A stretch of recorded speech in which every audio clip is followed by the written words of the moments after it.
मधुबन के बाबा, मधुबन के बाबा मुरली वाले, आपका क्या कहना, आपका क्या कहना। ओम शांति। आज 11 अगस्त 2025 के साकार मधुर महावाक्य हैं। आज मीठे मीठे बाप दादा बोले, मीठे बच्चे, तुम्हें पढ़ाई से अपनी कर्मातीत अवस्था बनानी है और साथ साथ पतित से पावन बनाने का रास्ता भी बताना है, रूहानी सर्विस करनी है। बाबा ने कहा, मीठे बच्चे, तुम्हें पढ़ाई से अपनी कर्मातीत अवस्था बनानी है और साथ साथ पतित से पावन बनाने का रास्ता भी बताना है, रूहानी सर्विस करनी है। बाबा ने आज प्रश्न पूछा कि कौन सा मंत्र याद रखो तो पाप कर्मों से बच जाएंगे। उत्तर में बाबा ने मंत्र दिया है, hear no evil, see no evil, और यही मंत्र याद रखो। बाबा कहते, तुम्हें अपनी कर्मेंद्रियों से कोई पाप नहीं करना है। कलयुग में सबसे पाप कर्म ही होते हैं, इसलिए बाबा ये युक्ति बताते हैं। कौन सी युक्ति? कि पवित्रता का गुण धारण करो, यही नंबर 1 गुण है। ओम शांति। बच्चे किसके सामने बैठे हैं? बुद्धि में जरूर चलता होगा कि हम पतित पावन सर्व के सदगति दाता अपने बेहद के बाप के सामने बैठे हैं। भल ब्रह्मा के तन में हैं तो भी याद उनको करना है। मनुष्य कोई सर्व की सदगति नहीं कर सकते। मनुष्यों को पतित पावन नहीं कहा जाता। बच्चों को अपने को आत्मा समझना पड़े। हम सब आत्माओं का बाप वह है। वह बाप हमको स्वर्ग का मालिक बना रहे हैं। ये बच्चों को जानना चाहिए और फिर खुशी भी होनी चाहिए।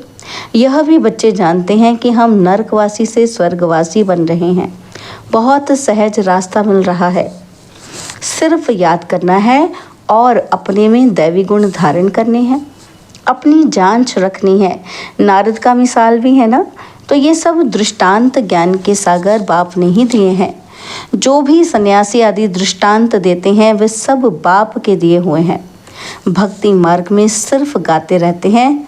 कछुए का, सर्प का, भ्रमरी का दृष्टांत देंगे, परंतु खुद कुछ भी नहीं कर सकते। बाप के दिए हुए दृष्टांत भक्ति मार्ग में फिर रिपीट करते हैं। भक्ति मार्ग है ही पास्ट का। इस समय जो प्रैक्टिकल होता है उसका फिर गायन होता है। भल देवताओं का जन्मदिन अथवा भगवान का जन्मदिन मनाते हैं, परंतु जानते कुछ भी नहीं है। अभी तुम समझते जाते हो कि बाप से शिक्षा लेकर पतित से पावन भी बनते हो और पतितों को पावन बनने का रास्ता भी बताते हो। यह है तुम्हारी मुख्य रूहानी सर्विस। पहले पहले कोई को भी आत्मा का ज्ञान देना है। तुम आत्मा हो, आत्मा का तो किसी को पता ही नहीं। आत्मा तो अविनाशी है। जब समय होता है आत्मा शरीर में आकर प्रवेश करती है तो अपने को घड़ी घड़ी आत्मा समझना है। हम आत्माओं का बाप परमपिता परमात्मा है, परम टीचर भी है। यह भी हर दम बच्चों को याद रहना चाहिए, यह भूलना नहीं चाहिए। तुम जानते हो कि अब वापिस जाना है, विनाश सामने खड़ा है। सतयुग में दैवी परिवार बहुत छोटा होता है और कलयुग में तो कितने ढेर मनुष्य हैं, अनेक धर्म, अनेक मतें हैं और सतयुग में ये कुछ भी होता नहीं। बच्चों को सारा दिन बुद्धि में ये बातें लानी है। यह पढ़ाई है ना, तो उस पढ़ाई में तो कितने किताब आदि होते हैं। हर एक क्लास में नए नए किताब खरीद करने पड़ते हैं। यहाँ तो कोई भी किताब वो शास्त्रों आदि की बात ही नहीं। इसमें तो एक ही बात, एक ही पढ़ाई है। यहाँ जब ब्रिटिश गवर्नमेंट थी, राजाओं का राज्य था, तो स्टैंप में भी राजा रानी के सिवाय और कोई का फोटो ही नहीं डालते थे। आजकल तो देखो, भक्त आदि जो भी होकर गए हैं उनकी भी स्टैंप बनाते रहते हैं। इन लक्ष्मी नारायण का राज्य होगा तो चित्र भी एक ही महाराजा महारानी का होगा। ऐसे नहीं कि जो पास्ट देवताएं होकर गए हैं उनके चित्र मिट गए हैं। नहीं, पुराने से पुराने देवताओं का चित्र बहुत दिल से लेते हैं, क्योंकि शिव बाबा के बाद नेक्स्ट हैं देव देवताएं। ये सब बातें तुम बच्चे धारण कर रहे हो औरों को रास्ता बताने के लिए। ये है बिल्कुल नई पढ़ाई, तुमने ही ये सुनी थी और पद पाया था और कोई नहीं जानते। तुमको राजयोग परमपिता परमात्मा सिखला रहे हैं। महाभारत लड़ाई भी मशहूर है। क्या होता है सो तो आगे चलकर देखेंगे। कोई क्या कहते, कोई क्या कहते। दिन प्रतिदिन मनुष्यों को टच होता जाता है। कहते भी हैं वर्ल्ड वॉर लग जाएगी, उससे पहले तुम बच्चों को अपनी पढ़ाई से कर्मातीत अवस्था प्राप्त करनी है। बाकी असुरों और देवताओं की कोई लड़ाई नहीं होती है। इस समय तुम ब्राह्मण संप्रदाय हो, जो फिर जाकर दैवी संप्रदाय बनते हो। इसलिए इस जन्म में दैवी गुण धारण कर रहे हो। नंबर 1 दैवी गुण है पवित्रता का। तुम इस शरीर द्वारा कितने पाप करते आए हो। आत्मा को ही कहा जाता है पाप आत्मा। आत्मा इन कर्मेंद्रियों से कितने पाप करती रहती है। अब hear no evil, see no evil किसको कहा जाता है? आत्मा को कहा जाता है कि तुमने बुरा नहीं देखना है, बुरा नहीं बोलना है, क्योंकि बाबा कहते आत्मा ही कानों से सुनती है। बाप ने तुम बच्चों को स्मृति दिलाई है कि तुम आदि सनातन देवी देवता धर्म वाले थे, चक्र खाकर आए, अब फिर तुमको वही बनना है। यह मीठी मीठी स्मृतियाँ आने से पवित्र बनने की हिम्मत आती है। तुम्हारी बुद्धि में है कि हमने कैसे 84 का पाठ बजाया है। पहले पहले हम ये थे, ये कहानी है ना, तो बुद्धि में आना चाहिए कि 5000 वर्ष पहले हम सो देवता थे। हम आत्मा मूल वतन की रहने वाली हैं। आगे ये ज़रा भी ख्याल नहीं था। हम आत्माओं का वह घर है, वहाँ से हम आते हैं पाठ बजाने। सूर्यवंशी चंद्रवंशी बने और उसके बाद क्या बने? वैश्य और शूद्र, फिर ब्राह्मण बने। तो बाबा कहते अभी तुम ब्रह्मा की संतान ब्राह्मण वंशी हो, तुम ईश्वरीय औलाद बने हो। ईश्वर बैठ तुमको शिक्षा देते हैं। यह सुप्रीम पाप, सुप्रीम टीचर, सुप्रीम गुरु भी है।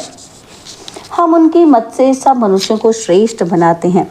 मुक्ति जीवन मुक्ति दोनों श्रेष्ठ हैं। हम अपने घर जाएंगे, फिर पवित्र आत्माएं आकर राज्य करेंगी। यह चक्र है ना, इसको कहा जाता है स्वदर्शन चक्र। यह ज्ञान की बात है। बाप कहते हैं तुम्हारा यह स्वदर्शन चक्र रुकना नहीं चाहिए। फिरते रहने से विकर्म विनाश हो जाएंगे। तुम इस रावण पर जीत पालेंगे, पाप मिट जाएंगे। अब स्मृति आई है सिमरन करने के लिए। ऐसा नहीं कि माला बैठ सिमरन करनी है। बाबा कहते आत्मा में अंदर ज्ञान है जो तुम बच्चों को और भाई बहनों को समझाना है। बच्चे भी मददगार तो बनेंगे ना। तुम बच्चों को ही स्वदर्शन चक्रधारी बनाता हूँ। यह ज्ञान मेरे में है, इसलिए मुझे ज्ञान का सागर मनुष्य सृष्टि का बीज रूप कहते हैं। उनको बागवान कहा जाता है। देवी देवता धर्म का बीज शिव बाबा ने ही लगाया है। अभी तुम देवी देवता बन रहे हो। ये सारा दिन सिमरन करते रहो तो भी तुम्हारा बहुत कल्याण है। दैवी गुण भी धारण करने हैं, पवित्र भी बनना है। स्त्री पुरुष दोनों इकट्ठे रहते पवित्र बनते हो, ऐसा धर्म तो होता ही नहीं। निवृत्ति मार्ग वाले तो वो सिर्फ पुरुष बनते हैं। कहते हैं ना स्त्री पुरुष दोनों इकट्ठे पवित्र रह नहीं सकते, मुश्किल है। सतयुग में थे ना, लक्ष्मी नारायण की महिमा भी तो गाते हैं ना। अभी तुम जानते हो, क्या जानते हैं हम? कि बाबा हमको शूद्र से ब्राह्मण बनाए, फिर देवता बनाते हैं। हम ही पूज्य से पुजारी बनेंगे और फिर जब वाम मार्ग में जाएंगे तो शिव का मंदिर बनाए पूजा करेंगे। तुम बच्चों को अपने 84 जन्म का ज्ञान है। बाप ही कहते हैं तुम अपने जन्मों को नहीं जानते हो, मैं बताता हूँ। ऐसे और कोई मनुष्य कह ही ना सके। तुमको अब बाप सुदर्शन चक्रधारी बनाते हैं। तुम आत्मा पवित्र बन रही हो। शरीर तो यहाँ पवित्र बन ना सके, आत्मा पवित्र बन जाती है तो फिर अपवित्र शरीर को छोड़ना पड़ता है। सब आत्माओं को पवित्र होकर जाना है। पवित्र दुनिया अब स्थापन हो रही है, बाकी सब स्वीट होम में चले जाएंगे, यह याद रखना चाहिए। बाप की याद के साथ साथ घर की भी याद ज़रूर चाहिए, क्योंकि अब वापस घर जाना है। घर में ही बाप को याद करना है। भल तुम जानते हो कि बाबा इस तन में आकर हमको सुना रहे हैं, परंतु बुद्धि परमधाम स्वीट होम से टूटनी नहीं चाहिए। टीचर घर छोड़कर आते हैं तुमको पढ़ाने और पढ़ाकर फिर बहुत दूर चले जाते हैं। सेकंड में कहीं भी जा सकते हैं।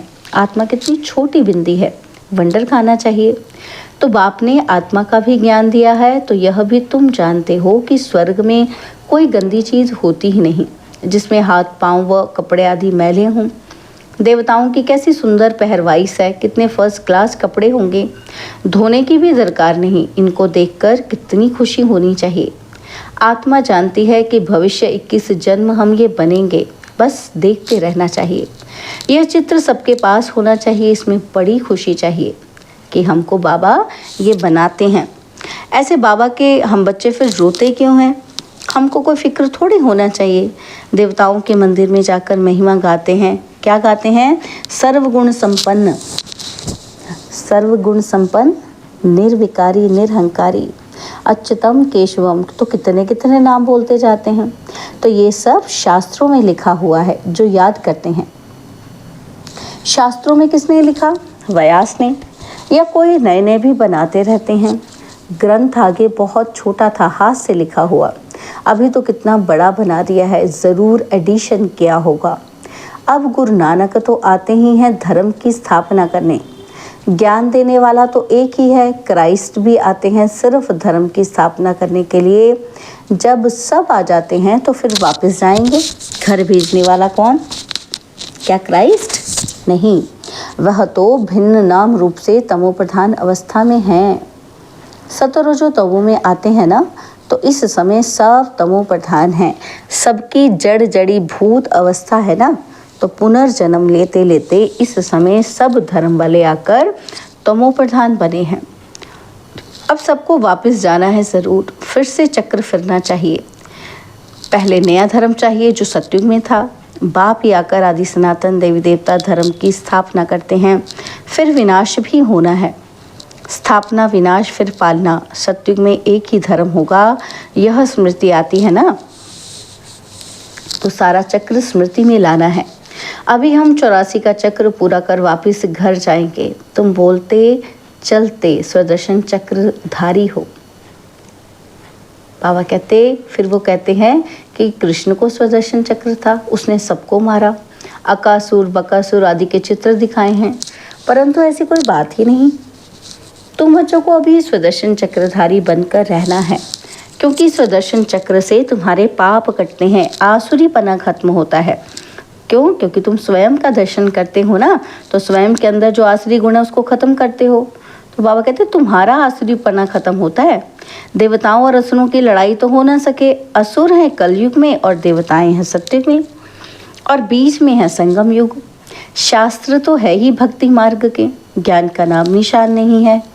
ज्ञान सागर एक ही बाप है सबके लिए, तो सिवाय बाप के कोई भी आत्मा पवित्र बन वापिस जा नहीं सकती। पाठ ज़रूर बजाना है। तो अब अपने 84 के चक्र को भी याद करना है। हम अभी सतयुगी नए जन्म में जाते हैं। ऐसा जन्म फिर कभी नहीं मिलता। शिव बाबा, फिर ब्रह्मा बाबा, लौकिक, पारलौकिक, और ये है अलौकिक बाबा। इस समय की ही बात है, इनको अलौकिक कहा जाता है। तुम बच्चे उस शिव बाबा को सिमरण करते हो, ब्रह्मा को नहीं। भल ब्रह्मा के मंदिर में जाकर पूजा करते हैं, वह भी तब पूजते हैं जब सूक्ष्म वतन में संपूर्ण अव्यक्त मूर्त है। ये शरीरधारी पूजा के लायक नहीं है, ये तो मनुष्य है ना, मनुष्य की पूजा होती ही नहीं। ब्रह्मा को दाढ़ी दिखाते हैं तो मालूम पड़े कि ये यहाँ का है। देवताओं को तो दाढ़ी होती ही नहीं। ये सब बातें बच्चों को समझा दी हैं। तुम्हारा नाम बाला है, इसलिए तुम्हारा मंदिर भी बना हुआ है। बाबा कहते हैं सोमनाथ का मंदिर कितना ऊंचते ऊंच है। सोमरस पिलाया फिर क्या हुआ। फिर यहाँ भी देलवाड़ा मंदिर देखो, हूबहू यादगार बना हुआ है। नीचे तुम तपस्या कर रहे हो और ऊपर में है स्वर्ग। मनुष्य समझते हैं स्वर्ग कहीं ऊपर में है। मंदिर में भी नीचे स्वर्ग कैसे बनाएं, तो ऊपर छत में बना दिया। बनाने वाले कोई समझते नहीं हैं।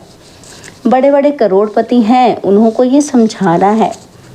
तुमको अभी ज्ञान मिला है तो तुम बहुतों को दे सकते हो। अच्छा, मीठे मीठे सिकिलदे बच्चों प्रति माता पिता, बाप दादा का याद प्यार और गुड मॉर्निंग रूहानी बाप की रूहानी बच्चों को नमस्ते। हम रूहानी बच्चों की रूहानी बाप दादाजी को दिलवा जान सिकवा प्रेम से नमस्ते। ओम शांति। प्यारे बाबा, मीठे बाबा, मेरे बाबा, शुक्रिया बाबा, शुक्रिया बाबा, शुक्रिया। धारणा के लिए मुख्य सार है। पहला पॉइंट है, अंदर से आसुरीपने को समाप्त करने के लिए चलते फिरते स्वदर्शन चक्रधारी होकर रहना है, सारा चक्र स्मृति में लाना है। और दूसरा पॉइंट है, बाप की याद के साथ साथ बुद्धि परम धाम घर में भी लगी रहे। बाप ने जो स्मृतियां दिलाई हैं उनका सिमरन कर अपना कल्याण करना है। बाबा ने आज हमें वरदान दिया, सर्वगुण संपन्न बनने के साथ साथ किसी एक विशेषता में विशेष प्रभावशाली भव। सर्वगुण संपन्न बनने के साथ साथ किसी एक विशेषता में विशेष प्रभावशाली भव। जैसे डॉक्टर्स जनरल बीमारियों की नॉलेज तो रखते ही हैं, लेकिन साथ साथ किसी बात की विशेष नॉलेज में नामी ग्रामी हो जाते हैं। जैसे आप बच्चों को सर्वगुण संपन्न तो बनना ही है, फिर भी एक विशेषता को विशेष रूप से अनुभव में लाते, सेवा में लाते आगे बढ़ते चलो। जैसे सरस्वती को विद्या की देवी, लक्ष्मी को धन की देवी कहकर पूजते हैं, ऐसे अपने में सर्वगुण सर्व शक्तियाँ होते भी एक विशेषता में विशेष रिसर्च कर स्वयं को प्रभावशाली बनाओ। स्लोगन है, विकारों रूपी सांपों को सहज योग की शैया बना दो तो सदा निश्चिंत रहेंगे। विकारों रूपी सांपों को सहज योग की शैया बना दो तो सदा निश्चिंत रहेंगे। बाबा के व्यक्त इशारे की सहज योगी बनना है तो परमात्मा प्यार के अनुभवी बनो। बाबा कहते जब मन ही बाप का है तो फिर मन कैसे लगाएं, प्यार कैसे करें, ये प्रश्न ही नहीं उठ सकता, क्योंकि सदा लवलीन रहते हैं।